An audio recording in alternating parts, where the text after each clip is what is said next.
Welcome, ladies and gentlemen, to another episode of R&D with Kappa and Walle. It is I, your non-binary slime best friend on the internet, Walle, and with always is my number one choom who don't conk up any of my gigs, Kappa. You okay. Hold on. Mm-hmm. Uh, this intro, Mm-hmm. Mm-hmm. you start off, ladies and gentlemen, and then you introduce yourself as non-binary You slime. know what? Wally, we have to talk about that. I, I, you know what? After We I are said at it, I the was like, end of season 1, yeah, and I just noticed that. I just noticed that too. Just to let y'all, to all of our listeners out there, we see you.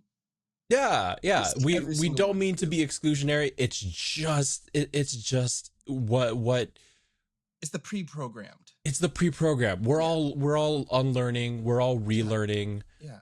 So, do you want to try? You want to take a second whack at that intro? I would love to take a second We're whack keeping at this in, by the way. We're keeping But this in. No, yeah, totally. this is the we're here's what we're doing. We are unveiling the intro for season 2.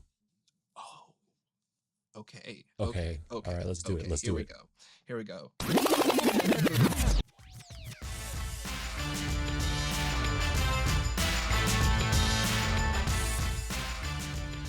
Welcome, one and all of those genders who choose whatever flow they go. I am Wally, your non-binary slime best friend. We focus too much on the gender now. We focus too much on the gender now. Just you had everyone, one and all, and that was great. And then you're like, no matter what pronouns you use.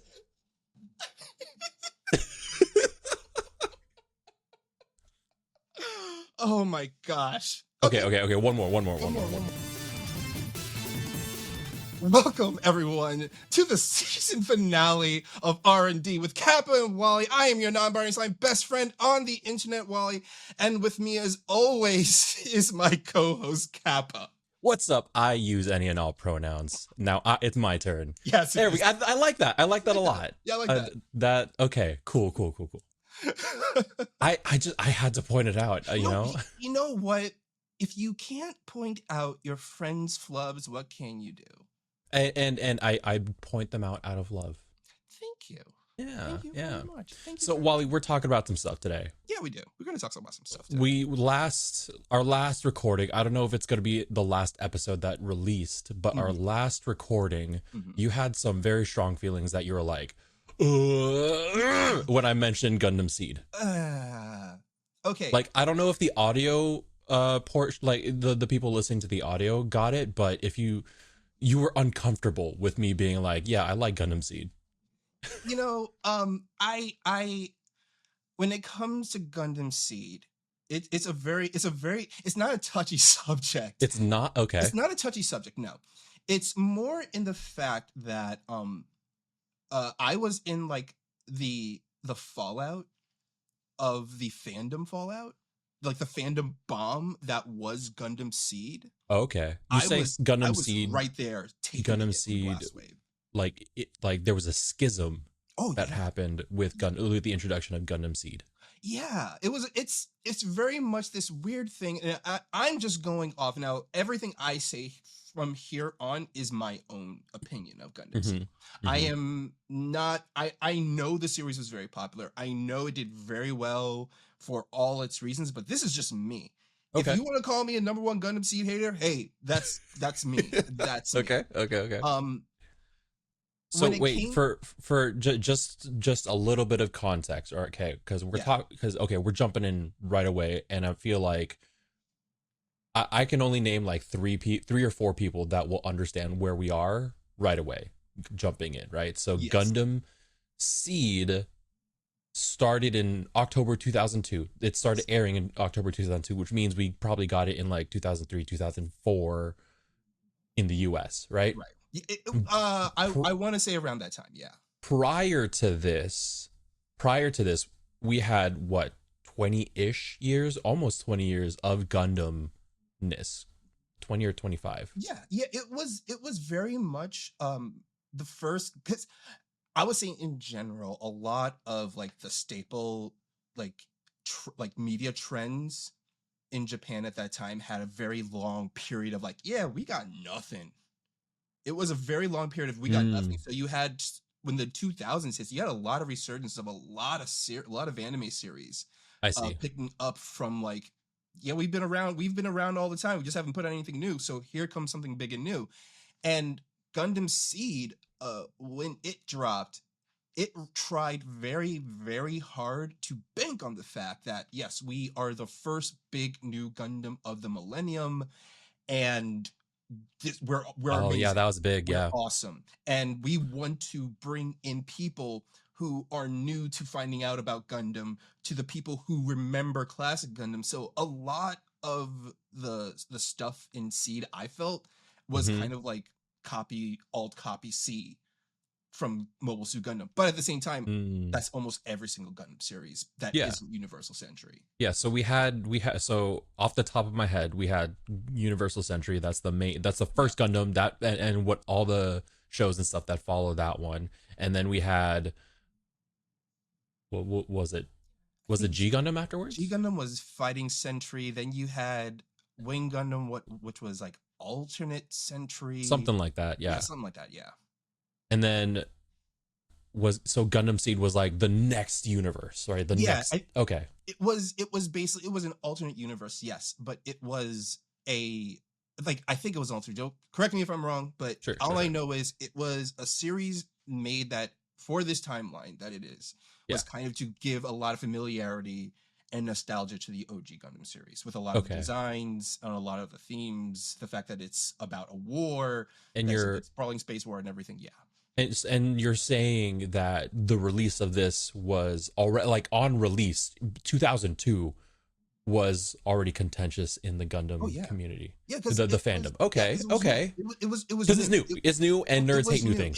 It was very new, and around that time, like when it came to mecha series, we didn't have a lot of many big Gundam series to go off of during that little weird dry period. Sure. Because I'm not talking about weird, I'm talking about like traditional Gundam series. We had stuff like Turn A, we had stuff like G Gundam, but we didn't have a flagship. Yeah, they didn't have that flagship again. That was just like, yes, this is Gundam again. Got it. Turn A was off the map. Original designs and everything. They had G Gundam, which was pretty much it was a Wuxia movie as a mecha series. Okay. And then during that time, during the 90s and the 80s and the 90s, a lot of giant robot series were very toyetic.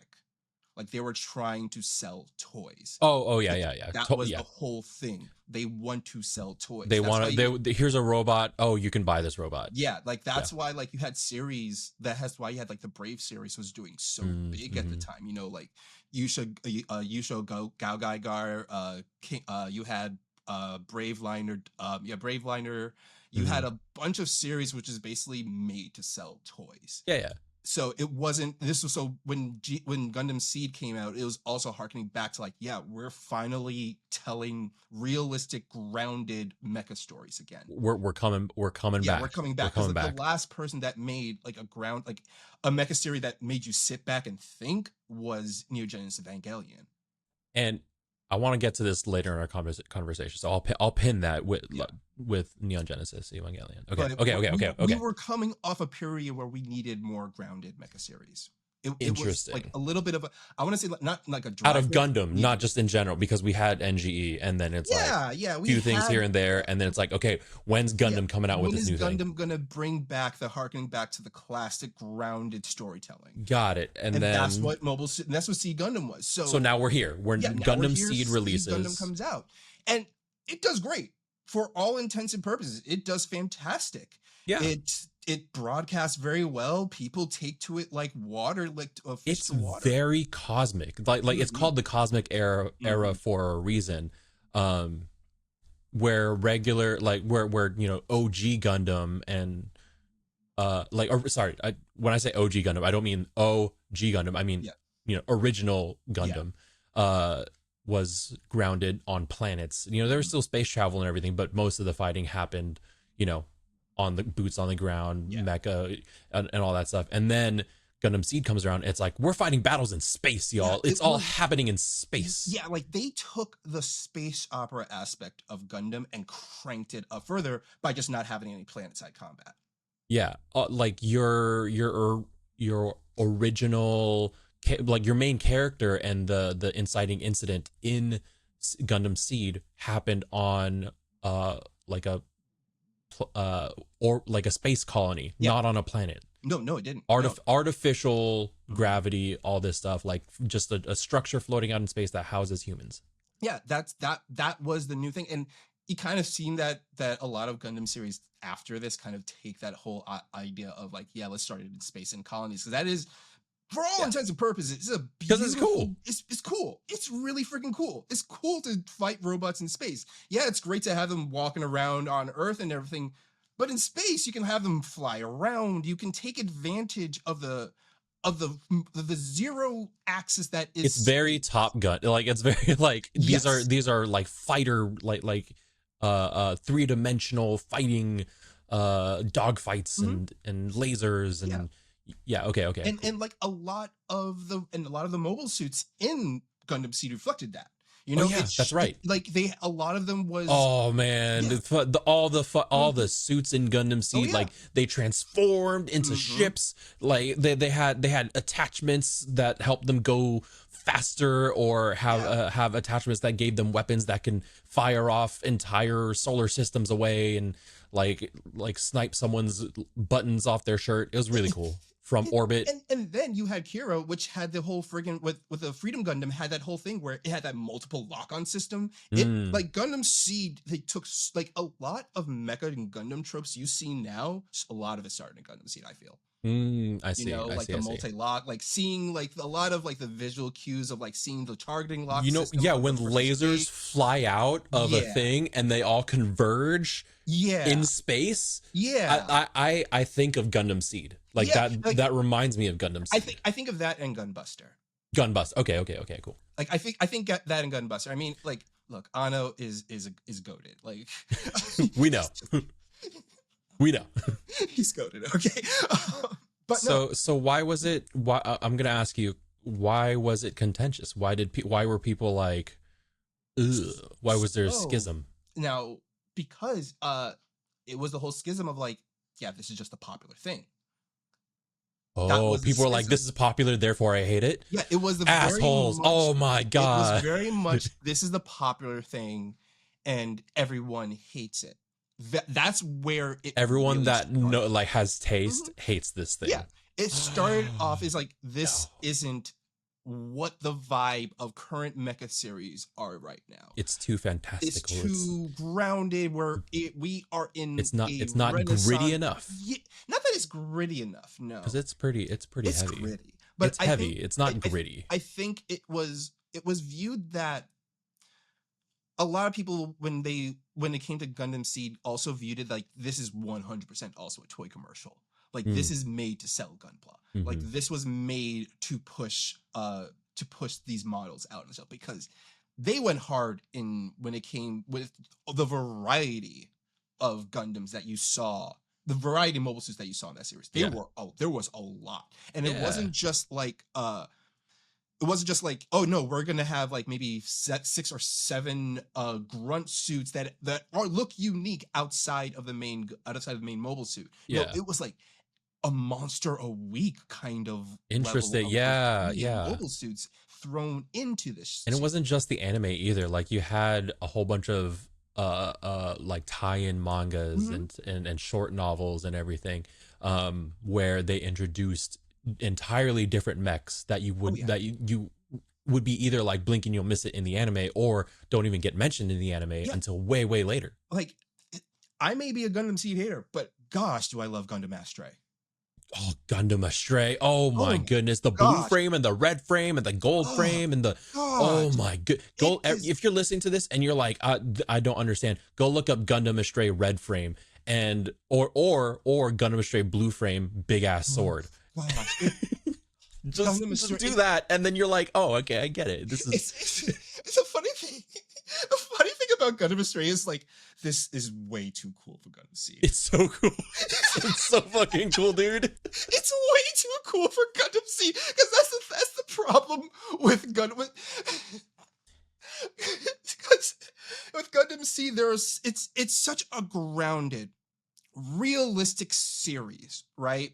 And then Gundam Stray is basically like someone's cool older brother that drives their motorcycle up in front of the school and kicks over the principal's bike they rode into school with. But I'm okay. You saying Stray is too cool for Gundam Seed? Way too cool. Like it should. Okay, but the main antagonist Gundam in Gundam Seed is the Justice Gundam, which has a Green Goblin-esque glider. It is so cool. Like, this was back, okay, 2000, this is 2002, 2003. People had, like, the cool thing in my, like, when I think back to those years, the cool thing was hoverboards. Everyone was on a hoverboard. That was the, you know what? You're right. Jack 2 came out and he was on a hoverboard. Fucking, and so you got this thing and it glides around like Green Goblin. It did. And it looks so like it's so sick. I need everyone to understand how cool this is. You get what I mean? That certain things in Gundam Seed was like, this is too cool. It's fantastical. It's not. It's very fantastical. Not so much like you said, grounded. Yes, and I think that was for TM me, grounded. Capital G. Like that was for me. My issue with this series was that when it came to original Gundam, they very much was like, this is war. This is grounded. This is what it is. And the ability that the people have that make them special is that they can connect telepathically and see a bit into the future. That's it. Yeah, the new types. Yeah, right? New types. That's it. That was the explanation of everything. It felt to me that the whole seed break stuff and the whole seed thing in Gundam Seed, that whole like I don't remember the term for it. Yeah. I just know it was like the seed break. That was the graphics they showed when the person would go Super Saiyan. Yeah, they had it was similar in the sense that you had new types and they could access a higher brain functions where like they're more responsive, their reaction times higher, they can anticipate things. But in the anime, like they would be a seed over like a transparent seed over their head, and it breaks and it unlocks these abilities. Yeah, okay. That was so stupid. That was so stupid. I want to go back in time and sit in the writer's room when okay, I understand. I get it. I think I understand where you're coming from with this. Because it's because it's less okay. It feels way more. How can we make this shit exciting? How can we fan service? How can we make this fucking like the Japanese term kakoi, right? Yeah. As opposed to let's make this good with the story. Let's make this good with the world. Mm-hmm. It feels like when you're watching Gundam Seed, the primary focus is on visuals and aesthetic as opposed to world building and narrative and characters. Gundam Seed to me is the MCU equivalent of Gundam. Okay, what is the Gundam equivalent of Gundam? If Gundam. No. The Gundam Seed is the MCU of the Gundam series. Okay, and then what's the in this comparison? What is OG Gundam? OG Gundam. OG Gundam is the new era Blade movies. New era Blade movies. The classic Blade movies. Is it okay? This is for me. This is me. Is it like original Gundam is cinema and art and you have Gundam Seed coming out and it's like superhero movie. That's what it feels like to me. Oh, it's that original Gundam and like shows like for this now, mind you, once again, as I said at the beginning of it, this is my personal opinion. Sure. Like You Yes. can have yours. Whatever. I bet people agree with you like in droves about this. Probably. Yeah. Yeah. But I feel that the Universal Century, everything in Universal Century, after everything up until, I want to say, media, I'm talking about media release wise, because this came out after it all. Yeah. Everything from original Gundam to Char's Counterattack, Yeah. cinema. I agree. That's it is so good. It is storytelling, cinema. It's art. Yes, that is art. Every series after Char's Counterattack was toyetic. Was to sell merch. It doesn't mean it's not entertaining. Yeah. It doesn't take away from it to be entertaining. Like Turn A Gundam, fantastic series. V Gundam, very weird, but a fun watch. Yeah. Like Gundam X is the red hair stepchild of the Gundam series. Sure, yeah. There are very entertaining shows, but that was them going hard, and I mean hard, with the toyeticness of Gundam. Like they needed to put out series after series to put out these, to make new models and put toys on the shelves and make money, which is great because that's how it is, you know. Yeah. But at least some of these shows were entertaining. But then when we get to Gundam Seed, that's when it feels like that was the MCUification of Gundam. I see. Like it's no longer toyetic, but it's more MCUification. Got it. Okay. I can see where you're coming from with Gundam Seed. I think for me personally, I think Gundam Seed is really cool. I think it does its job. Mm-hmm. It's so, like it has so many kits out. It's Gundam Seed did the job by creating a universe that is now more welcoming to all walks of life, people fans of Gundam. And here's the thing, like I watched Gundam Seed and all of its spin-offs and the continuation, right? And it still has a lot of those elements that people laud Gundam, original Gundam, and everything that comes after that. It still has the the impact and toll of war, right? It has drama. It has very, very difficult choices for our main characters, and they grow and they change and everything. And you get cool ass space battles, blinky lights, and awesome transformations. Go look up Strike Freedom Gundam. Oh my god. There is a reason why Gundam Seed was in so many Super Robot War games. Yes. There's a reason. Because that's the thing is, there is a reason why the series was so popular. There's a reason why the series spawned off so many spin-offs. There's a reason why they put out so many models. I think canonically, the Strike Freedom Gundam is the most powerful Gundam across all universes and timelines. I think so. Well, I'm pretty sure. Correct me, wasn't the term Jesus Yamato a thing? Yes, Jesus Yamato is a thing. Yeah. Yamato is the character in Gundam Seed, and he's basically they turn him into Jesus. He's like Messiahification so much. It's so weird because it's like he's the Tony Stark of Gundam Seed. It's like if he's the anchor being. If someone was glazing Amuro super hard in a fan fiction, that's Yamato. That's Yamato. That's him. He's the Goku of Gundam. The dude can't lose. Oh my gosh, he is the Goku. He's Goku. Oh my god. He's Usagi. Oh no. I ruined him for everyone. But it's true. It's so true. Goku. He is such. And you know what? I'm gonna go even further. I'm gonna say Shin is the Vegeta. Shin is absolutely Vegeta. Like, yes. Yeah. So they got a lot. Atherin is not the Vegeta, though. Atherin is far from the Vegeta. Atherin is interesting. I feel like Atherin is for me the most interesting character because of that. Because he's not. He's like Gohan. He's like Piccolo. He's like your side character that you feel like has the most struggle and therefore is the most interesting most struggle to keep up with the big two. I agree with you in that 100%.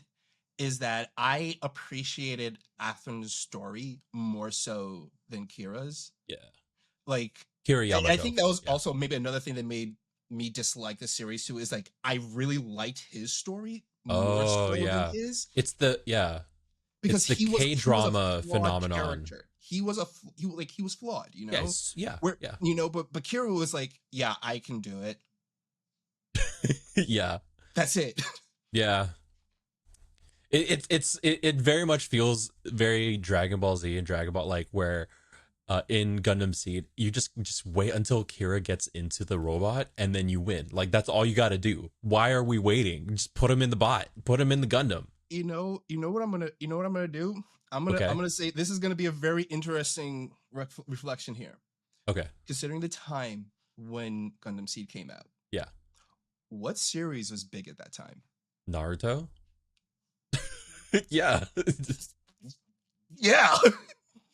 There we go. Yeah. So yeah, okay. That's it right there. Yeah. Like when you really look at Kira, he's very much supposed to be like, yeah, this is the new archetype in anime in this time, is that one character who can just... I think it's new, dude. I don't think that's new. No, it's not new. No. Yeah. No, it's not new. It's not new. I think I was about to say, the more interesting one. I'm like, nah, I really love Fist of the North Star. Yeah, I was gonna say, yeah. But no. Like I think that's why Atherin is the more interesting character, because he's the character that has the most to gain and most to strive for in Gundam Seed. He's Naruto. Yeah, right. You know what? Yeah, it's so much potential, yet needs to be unlocked, and he needs to work hard. He is the Naruto. Then when you look at that, Kira's the Sasuke. Oh yeah. Yeah. You know, because it's hard to like move back and forth between animes and stuff like that. But you see like the tropes are there. Mm-hmm. The tropes are there. And going back to the comparison between Gundam Seed and Original Gundam innovated a lot of the tropes. Oh, totally. Yeah. And also strayed away from other ones. They were very clean, very elegant, very lean, so that what is there could shine better. Whereas Gundam Seed just is another shonen anime. It is. You know what? Yes. At the end of the day, Gundam Seed is 100% just another shonen anime. Yeah. Yeah. But I think that makes it digestible. It's like you said, very MCU. Yeah. It's very okay. And like I said, there's nothing wrong with it. It's the kind of entertainment I grow easily fatigued of. Yeah. If it's not something that doesn't make me roll my eyes every episode. Okay, I get it. I understand. Why is this so? So before we started recording, you described JOMO. Is that what's going on here? Yeah, JOMO. Like okay, JOMO is a term I made up, which basically means joy of missing out. Like, you know, when you see something that's really huge and everything, and it's a huge piece of media, it's incredibly, you know, fast. It's like taking the world by storm. Everyone's talking about it. But you know that feeling you get? Not indifference. I'm not talking about the indifference of like, I don't care about it, I'm just going to watch it. It's that feeling of like, you know what? I'll pass. Yeah, it's like, I'm good. Yeah, I'm good. I'm good. I'm glad you have something to work, you know, that you enjoy, but I don't need it, and I'm happy about it. Like, I'm okay with that. Yeah, I'm good. The problem though with JOMO is it can easily turn you into an asshole. There's a difference between JOMO and elitism. Yeah, and that was me. Okay, I see. Because I was young in my 20s and I was stupid. You're like, I know better than you. No, this is garbage. Here's the thing. I was making bold ass claims. I was like, man, fuck Gundam Seed. You know what's really dope right now? King of Braves Galgai Guard. Walle, that show is made for 13-year-old and 10-year-olds. So it's art. There's a giant hammer with a black hole in it that can crush things. That's fucking dope. Okay, so we got to the bottom of it. I'm glad that we had the time from the last time we recorded about Gundam and stuff. Yeah, I still haven't seen G-Quux. I was just about to ask.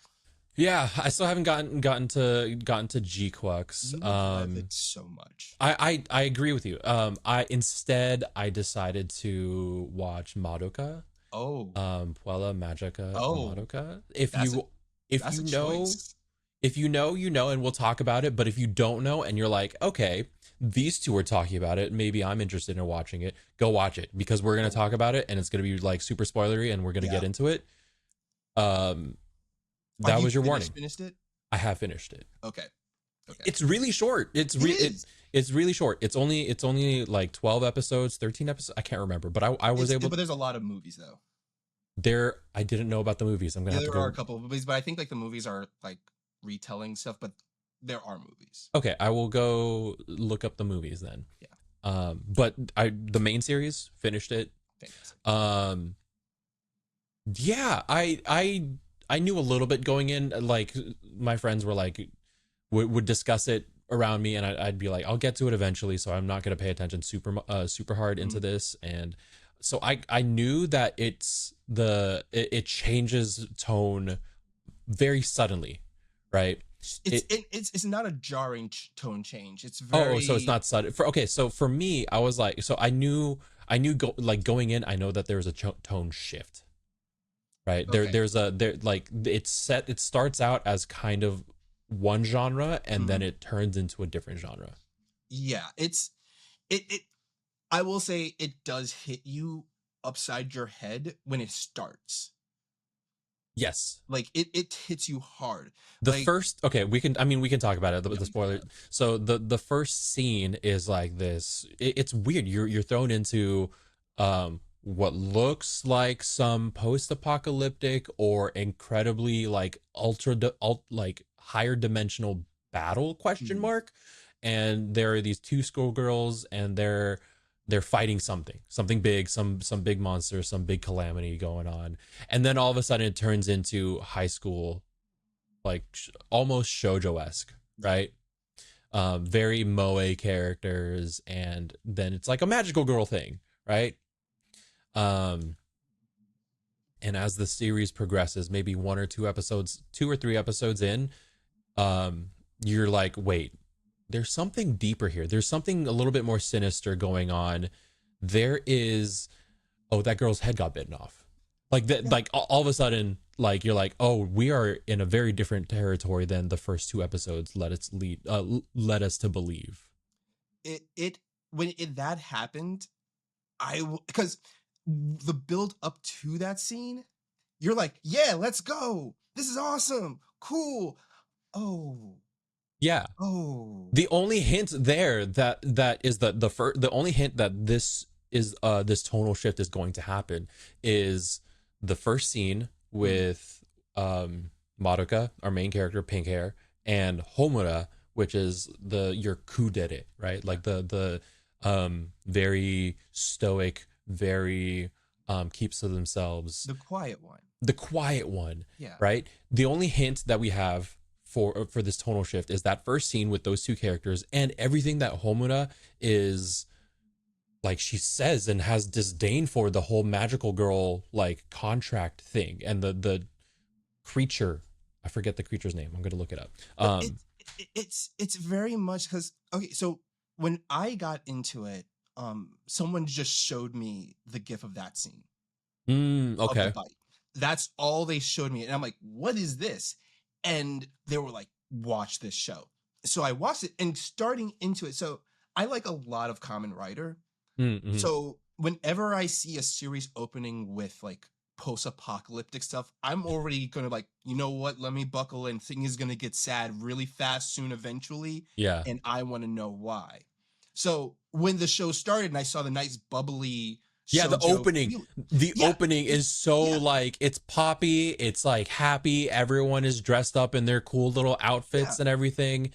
Yeah. It's very traditional magical girl anime style format. Like everything is following the books of like a traditional magical girl show. The creature is called Cube. It's an extraterrestrial cat, and it's very fucking cute. It's It is very so cute. plushy. It's very cute. It's very toyetic. It is Yeah. super toyetic. Like it is just something you want to keep on your shelf. Yes. But it's just that when the series opened with that, I'm like, nah, this is nah, you can't fool me. You can't fool me. There's gonna be some sad town. So my thing is though, I'm expecting it like episode 8. For the final story arc, Yeah. like the first 8 episodes are going to be like the fun times. Yes. Hey, let's gather up the friends. Let's learn more about each other. Let's be gay. That kind of stuff. But then when episode 8 starts, that's when the shit hits the fan. Yes. Okay.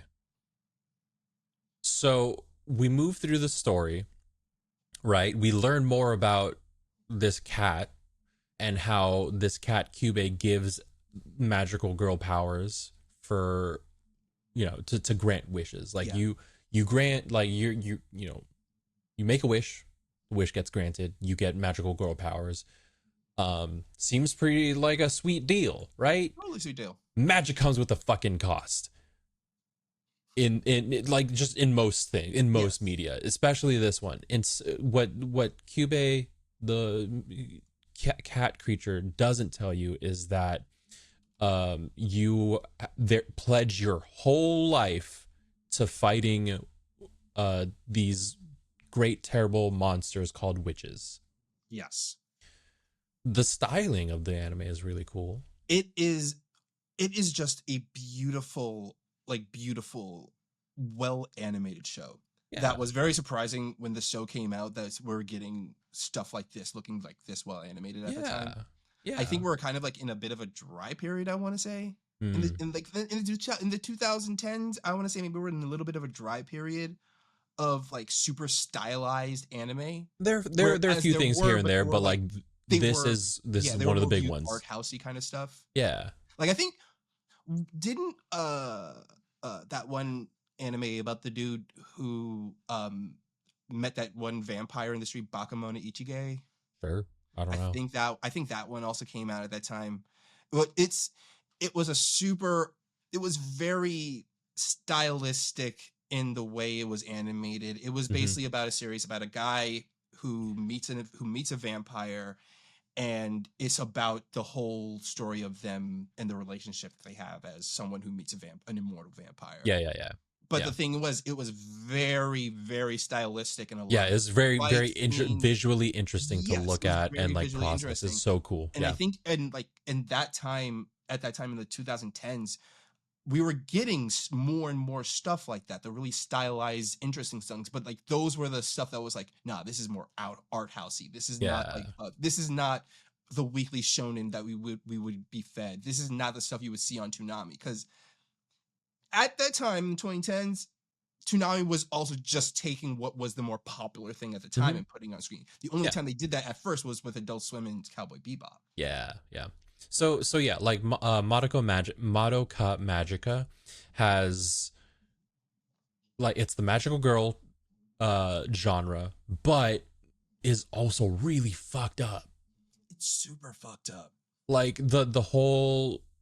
Okay, just watch it if you haven't watched, like if you haven't watched it already. Spoiler.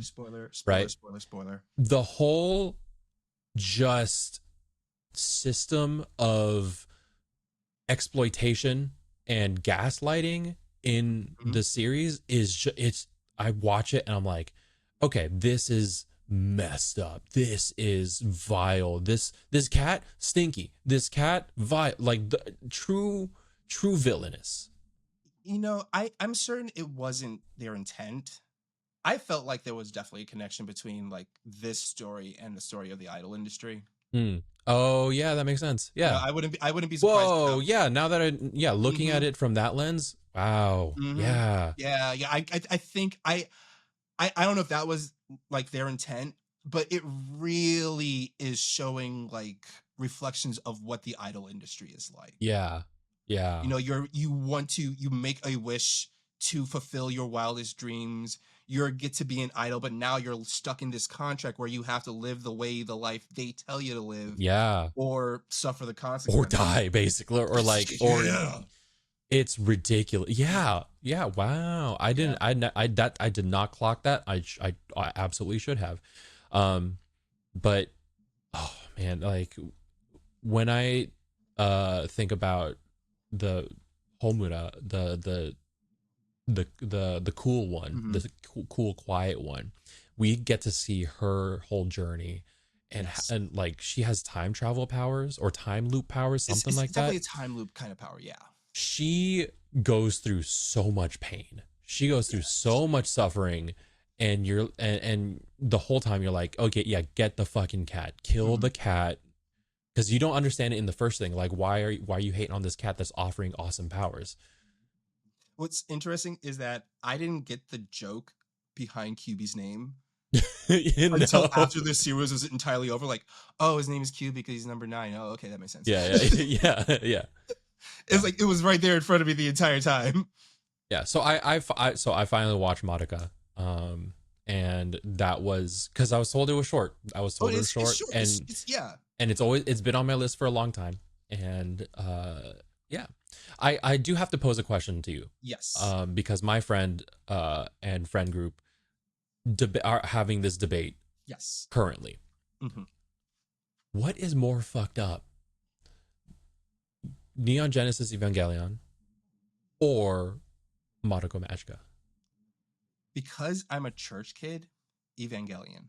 Okay, That's the interesting. only reason why Evangelion fucked me up, I and more so because I was a church kid. Okay.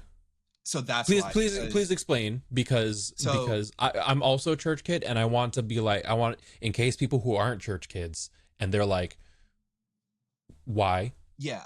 Yeah. So I grew up Baptist Christian, Hmm. um, and around that time in like the late '90s, a lot of churches, especially like Baptist churches, Yeah. were preaching the Book of Revelation Mm, big time in the yeah. late '90s because new millennium rolling around, Revelations, end of times. It's a big millennium change, so people are focusing on that.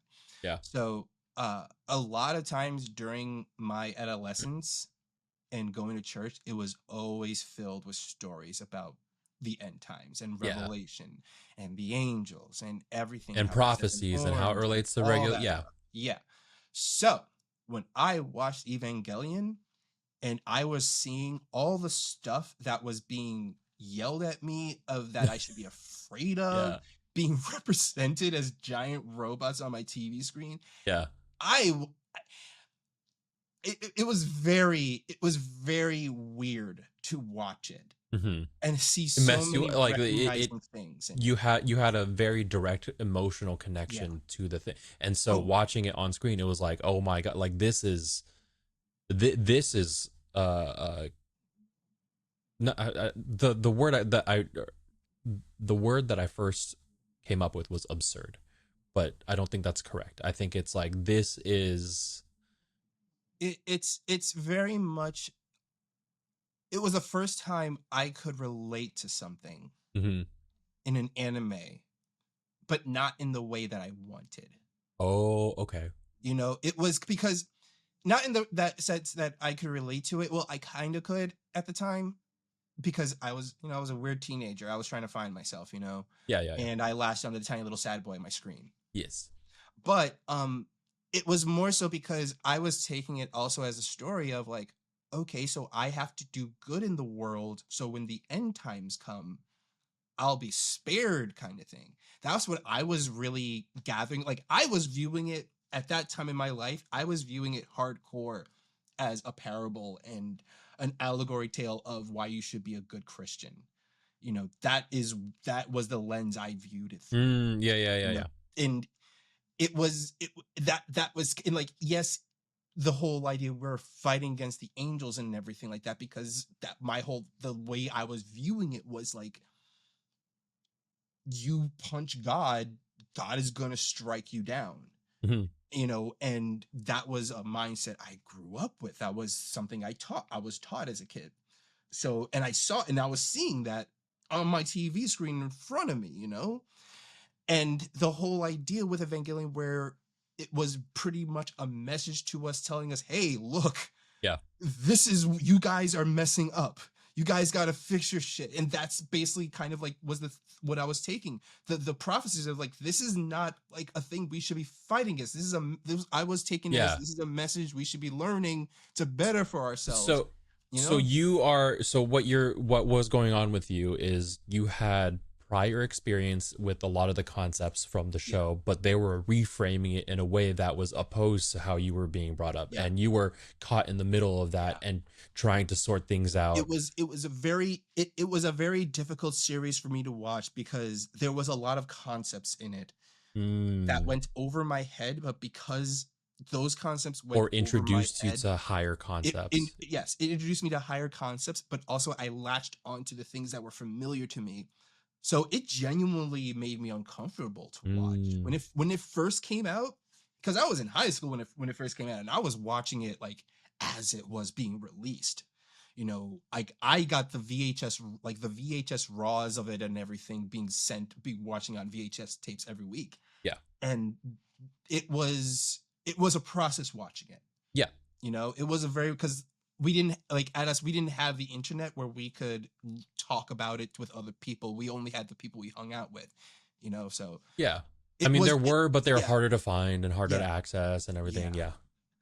Interesting. And so I guess. So for that reason, NGE was more fucked it's totally more fucked up for you than. Oh no, yeah, it's totally more fucked up. Okay. But it's also at the same time, it's also outside of that. I mean, there is also a lot of fucked up. Yeah, I was gonna say outside of that. Yeah. No. I'm really glad that you shared that, because that's really important to know. Like, we all come into media from different, you know, origins, we have different stories and experiences that we bring into the media that we watch, and that informs how we process and how we engage with media. But aside from that, do you still how do the two compare to you? Oh no, still Evangelion is still more fucked up. Okay. It is it is genuinely they talk about stuff in that no child should be going through. The stuff in that in the fucked up shit in NGE is so memeable now. It is now memeable. That's how fucked up the stuff in NGE was. I agree with you that Neon Genesis Evangelion is more fucked up than Madoka Magica. Pure, like, if we just want to talk about visuals, in my opinion, just on visuals alone, concepts could be, you know, you can argue concepts, but in visuals alone, I think Evangelion is more visceral. It is. Than like watching Madoka, there are concepts there that could be argued that are more fucked up, more messed up, more just more, but it's hard to argue the visuals. I think when it comes to Madoka and Evangelion, the reason why I think it's also more visually, why the visual element is there, is because Madoka is trying its best to put a cotton candy shell around this very dark story. They have to, and they're trying to maintain it as the story and that's on. You know, their goal. It's not like it's like, oh, you're trying this and you're not doing a very good job of it, or like this, we can see like what you're trying to cover up. No, that's the outset of it. Whereas Evangelion, it was a deconstruction of the Super Robot series. Not Real Robot, not Gundam, specifically Super Robot series. Because Super Robots is the whole idea of young person is thrust into a situation that they have no completely out of their depth part of. Yeah. And given a weapon of mass destruction that they have no training for, and just put into the situation, and is focusing on how that really messes with you. And in the case of NGE, it's like, that's your mom. Like, and that's your mom.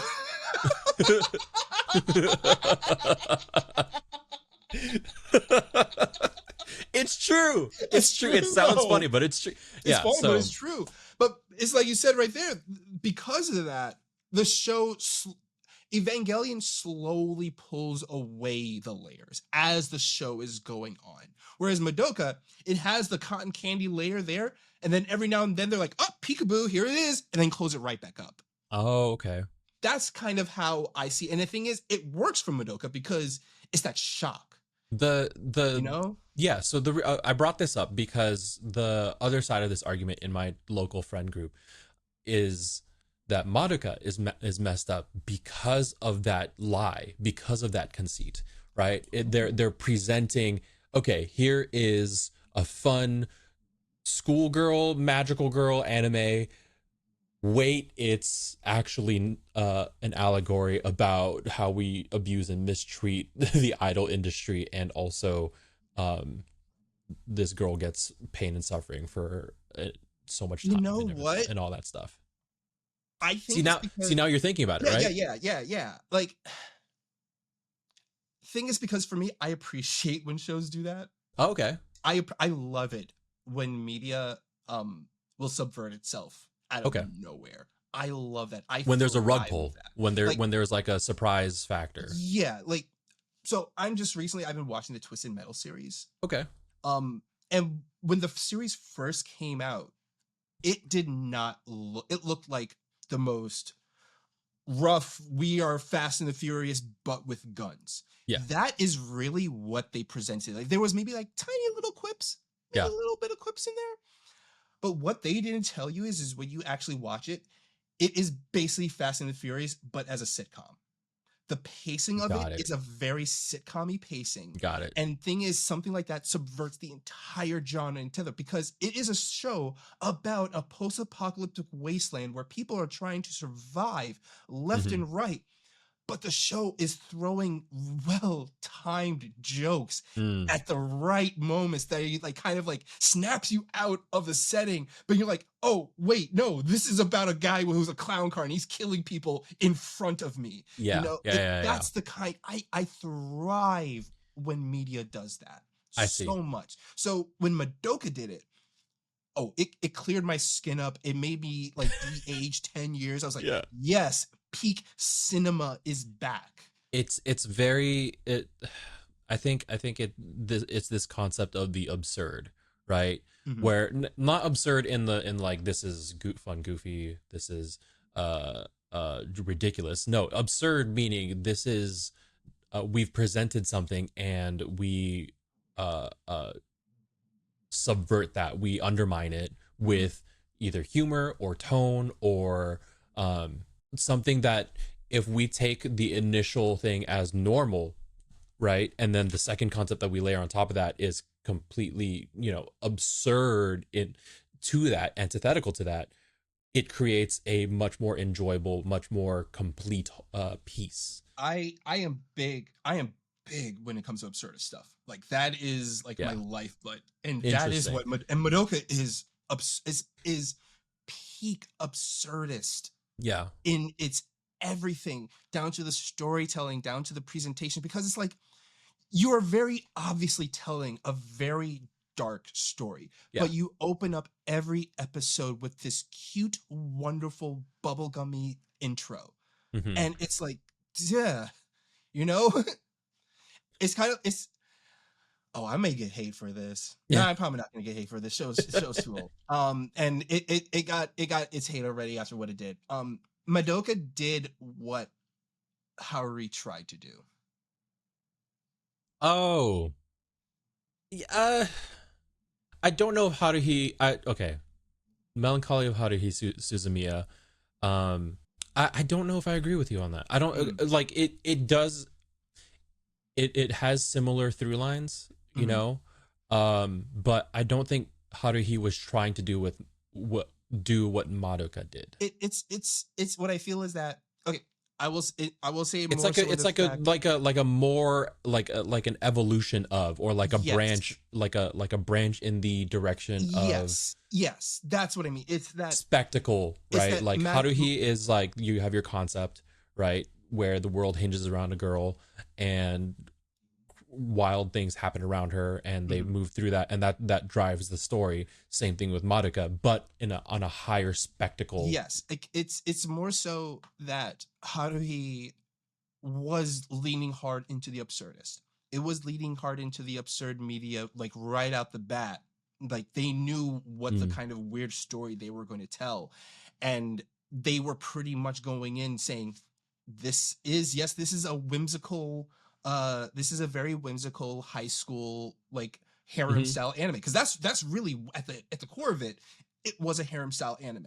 Sure, like it followed the tropes of a harem style anime where protagonist kun is bland and blah, and why are all these people around protagonist kun? I see. That's what I mean by it. Yeah, I got it. But they recognize the fact that this was a very tropey harem style school anime. Mm-hmm. But they took those tropes of those things and just cranked it up to like 20. They gave them elements that one broke out of the tropes that were originally set by the genre, right? Yes. But and they made it interesting. Yes, that's what they did. They made that interesting. But what I think is that they got too big they got way too big for their own britches. We're gonna talk about Endless 8 at some point. We might have an episode on Endless 8. This is what I'm leaning towards, but okay. You get what I mean. Yeah. Is that they knew when to like Madoka knew when it came to the anime, because there's a lot of manga. There's a movie, there's the anime, and then there's the movie, but there's a ton of manga. But despite that, they knew when to go, nope, we are not pushing the absurdist way too much. We are stopping it at a point where it's not self-fulfillment for us, but we're still trying to make it entertaining for everyone else. And I feel like what Endless Days did, it was more self-fulfillment for the creator and the writer, which is totally fine. You can do that in your media. If you want to make stuff that makes you feel good, do it. But I think if it's bad, people are gonna let you know it's bad. We talked about this earlier, where about art, right? Yeah. About cinema, about theater. I think we'll talk about this later, but I think Endless 8 was supposed to be like their art house, their like high concept like foray that betrayed a lot of what they initially had with the initial entries of the series. They really thought we'll talk about it. Like it's a whole thing. I like it. If you don't know about Endless 8, you weren't there, you don't know what it was like. You have no idea what it was like. Because we had this was before streaming.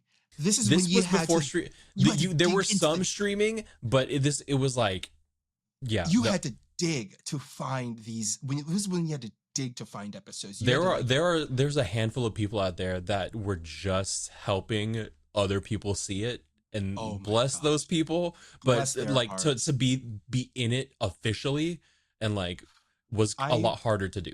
I've recently watched a YouTube video talking about it, and I felt like some World War II veteran sitting in a chair watching CNN as they talk about the battle. It's like, yeah, I was there. I was in these trenches. It feels weird to talk about it in that way, but yeah, it really, like, there are so many things that happens in the history of fandoms and nerd stuff and like anime that just don't feel real. And when we cover it, feels like watching it like an old war movie documentary. It does, and that just goes by what we're saying. That was those absurdist years of anime, because those were the years where they were like, there was a lot of experimentation going on. There's a lot of experimentation going on. Like the way we consume anime now is just one step in the one development evolution in the long history of anime. Right, but it's not that long when you think about it. It's less than 100 years old. Yeah, we have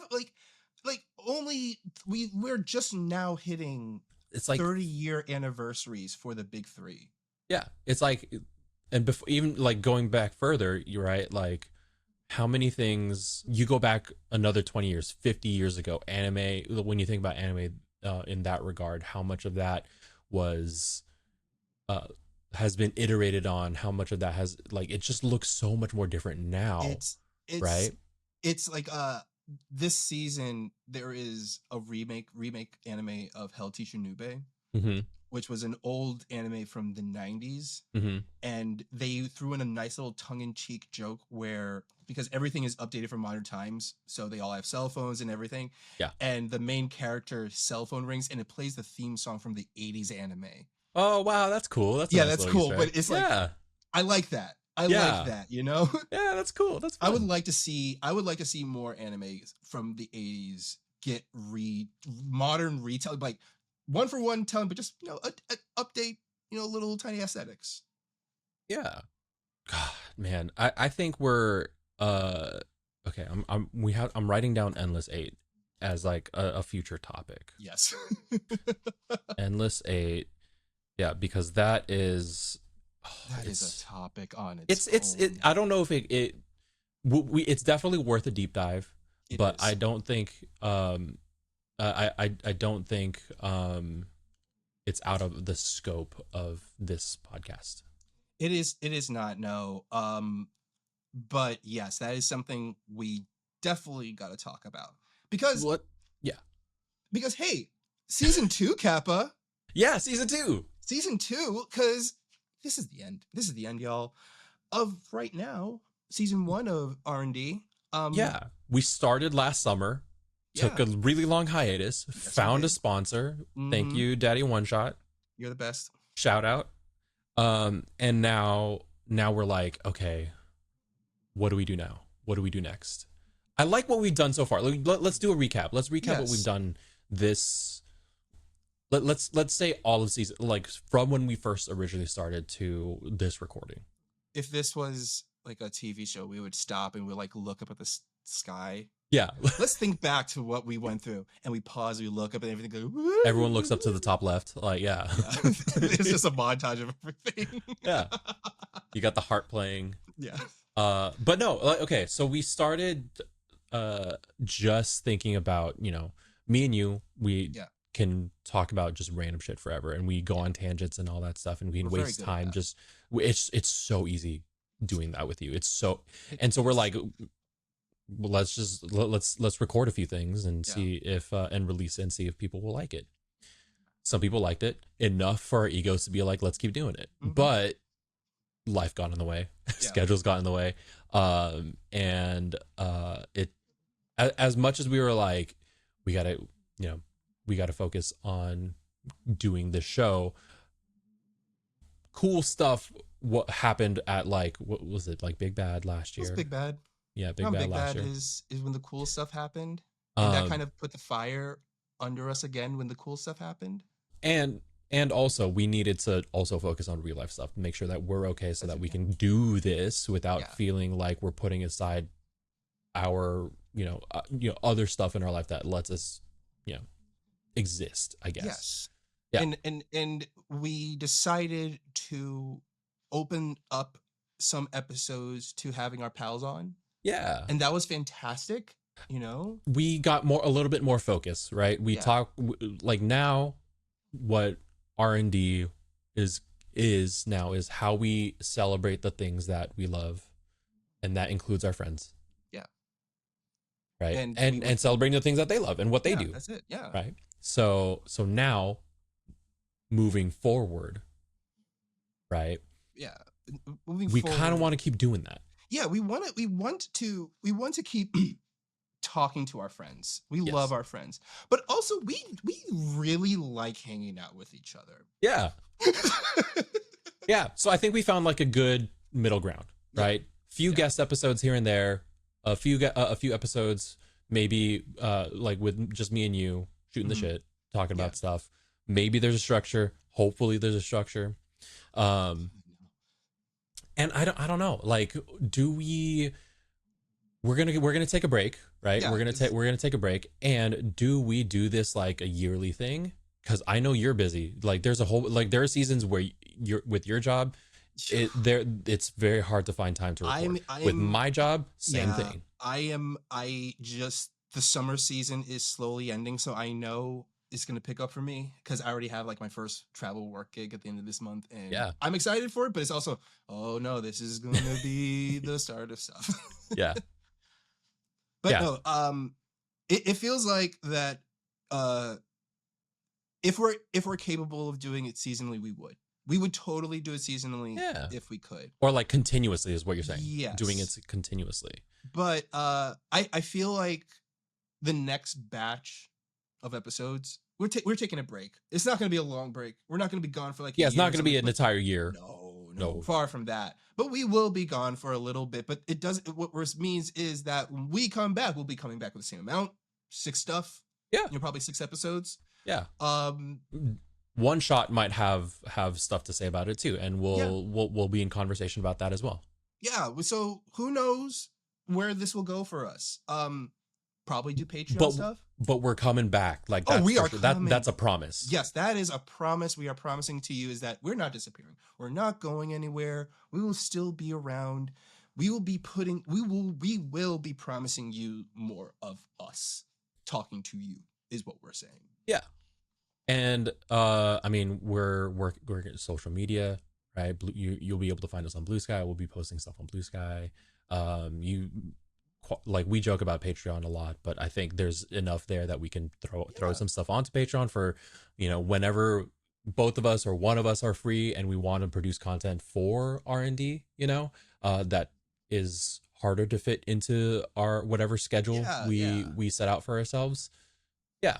So look out for that kind of stuff. Yeah, just look out for those little things, because we have things bubbling in the brains that we just want to do, and we now have the ability and a space to do that with. And there are so many people, like the people that we talk to in this chunk of episodes are like just a small percentage of the people that we wanted to talk to, right? Oh my goodness. We have a ton of friends in the space. We have a ton of people that I feel have a lot to say about the stuff that they love, and I want to hear it. And it's not even a thing of just wanting to have to talk to them. We just want to just do stuff. We want to celebrate them. You have to celebrate them, that's it. It's because really this show is just about us hanging out with each other. And sometimes, and maybe we'll hang out with each other and play Magic one day. Who knows? Maybe we'll hang out with each other and play video games one day. Maybe that's the kind of stuff we'll put out there. Live reactions to anime. There it is, right there. Just consider there's a lot of stuff that we want to do. We just don't know how to do it and put it out there. And a lot of this, we're dedicating ourselves to learning. We're dedicating ourselves to collaborating. It's just right now, the scale of things, we need it. We're going to step back and talk about it. We're going to step back and plan it out because we want to do it right. Yeah. So don't worry. We're not going anywhere. We'll still be here. You'll see us. If you know us, you can find us. Because we joke about how we have our socials and we barely use, but really, if you know Kappa and Walle, you know how to find Kappa and Walle. And we'll put it in the diddly-do of the YouTube I don't make myself hard to find. That's the thing. I don't make it myself hard to find at all. No, it's very easy to find us on the internet. But yeah, this has been R&D. Woo. Like, this has been R&D. Like, in multiple senses of the word, of the term. Yes. But yeah, this has been R&D with Kappa and Walle. It has been a wonderful delight talking to you for these past couple of episodes. Can't wait to talk to you guys again. So stay safe out there. Hug your pets. See you later. We did it. That's the ending. That's the sign out. That's the ending. Fuck yeah. That's the ending. This episode was edited by Papito. You can find him on Blue Sky, TikTok, and Instagram. Thanks for listening to the R&D podcast with Kappa and Walle.